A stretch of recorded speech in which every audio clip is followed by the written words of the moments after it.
أقبلت يا رمضان الخير مستبقا والقلب يشتاق دوما أنت. بسم الله الرحمن الرحيم. الحمد لله رب العالمين، ثم الصلاة والسلام على رسوله الكريم سيدنا محمد وعلى آله وصحبه وسلم. وبعد، رمضان كريم. runtii akhyaarta idaawanaysa maanta waxaan jeclahay annagoo ku jira maalmihii ugu horeysay ee bishii barakaysneed ee Ramadaan sanadka 1441 hijriyada nabiga calayhi salaatu wasalaam inaynu isugu halmalyayno maalmahan quruxda badan ee qiimaha badan ee nafaxaadka iyo khayrku ka buuxo. waxaan jeclaan lahaa marka xalaqadan haddii Ilaahay yiraahdo inaan wax yar ka dhaho muxuu ahaayay maadaama bisha awalkeeda aan ku jiro inaan maaragtay si fiican aan u soo dhaweyno martiga inagu soo zaa'iday oo ah marti khayr badan oo aan wax badan inala joogi doonin oo muxuu ahaayay sidoo Quraanka Kariimka uu sheegay ayaaman macduudaad maalmo kooban ayuu inala joogi doonaa. runtii markii Ramadaanka waxaad ogtihiin wuxuu u baahan yahay u diyaar garow qofka bini aadanka waxa la rabaa marka ugu horeysa inuu isticdaad nafsi ah u la yimaado oo isdiyaariyo isuna diyaariyo muxuu ahaa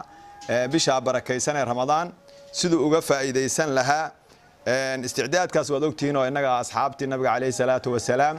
ayaa tusaale inoogu ah muxuu ahaa Ramadaan ka hor bay sii diyaar garoobi jireen. يعني bisha Rajab muxuu ahaa markii la sii maray Allahumma barik lana fi Rajab wa Sha'ban wa ballighna Ramadan ay dhihi jireen. marka de Ramadaan haduu soo galana kaanu yajtahiduun aad iyo aad bay u dadaali jireen oo dadaalkooda wuxuu ahaa maaragtay mid xad dhaaf ah. taasina waxa weey waxay ka qaadanayeen nabigooda calayhi salaatu wasalaam sunnadiisa oo muxuu ahaa nabiga calayhi salaatu wasalaam waa ka yiri raqima anfu rajulin waxa maaragtay booroobay qof sankiis baa booroobay دخل عليه رمضان وصو قالي ثم انسلخ قبل أن يغفر له.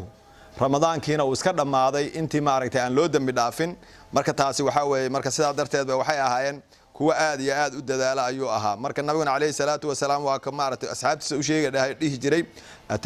أتاكم شهر رمضان شهر مبارك وحايدين يمد بالبركيسن بايدين تمد فرض الله عليكم صيامه مركز إلهينا يدن كو واجبية إن أتصونتان. طيب marka qofka waxa la rabaa marka ugu horeyso inuu horta niyeysto yani inuu san horta maalin ayna dhaafin soonkiisa oo taade waa shay inuu waajibay qofkii kara way dabcan oo diinta islaamku sida sheegtay inuu horta niyeysto inayna maalinna maaragtay ayna ka tagin. waxa kale oo iyadan laga maarmaana inuu niyada Ilaahay subhanahu wa ta'ala uu wanaajiyo oo maxaa yeelay innamal a'maalu binniyat shaqo waa niyadu waa laga maarmaana xataa waxaad ogtihiin marka laga hadlayo soomka يعني waxyaabaha waxa kamida shuruudiisa maaragtay qofku maaragtay markuu qofku soomayo waxyaabaha muhiimka waxa kamida inuu maaragtay uu niyeysto marka Ilaahay dartii uu niyeysto inuu soomayo oo marka waxa way cibaadado dhan baaba niyo ku xiran. waxa iyadana laga maarmaana bisha barakaysan ee Ramadaan inaynu ku soo dhaweyno toobad Ilaahay subhanahu wa ta'ala aan u toobad keenayno wa tuubu ila Allahi jamii'an ayyuhal mu'minuuna la'allakum tuflihun. Ilaahay subhanahu wa ta'ala wuxuu yiri mu'miniinay toobad keena يعني مر والبا لا iska rabaa toobada marka hadii bishii Ramadaan aan la joogana waa bishahru tooba waa bishii qofku Ilaahay subhanahu wa ta'ala uu noqonayay oo u toobad keenayay oo muxuu ahaayay oo Ilaahay subhanahu wa ta'ala dunuubtii oo galay qofku uga toobad keenayay waxa la yiri markuu Ramadaan yimaado yani waxa weeye naada munaadin ya baaqi alkhayr aqbil yani waxa weeye qofkii khayrka rabay oo soo qaabil wa ya baaqi alshar aqsir qofkii maaratay sharta rabay oo iska joog marka waxa weeye marka sidaas marka toobo in loo baahan yahay oo qofku Ilaahay subhanahu wa ta'ala inuu u toobad keeno bisha barakaysan waa inuu qofku ogaado qiimaha waqtiga uu leeyahay ku soo dhaweyno oo aad ogaatid inuu waqti qiimo badan ku yimid oo aadan hubin inaad Ramadaan ka dhamaysanayso aadan hubin Ramadaan kale inaad gaarayso kam meeqa qof ayaa maartay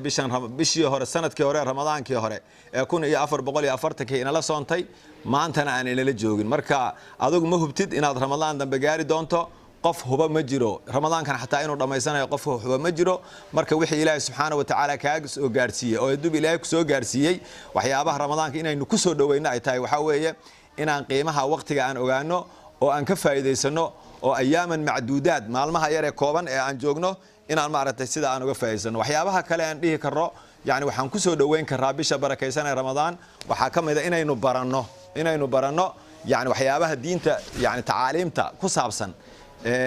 macnaha ramadaanka muxuu ku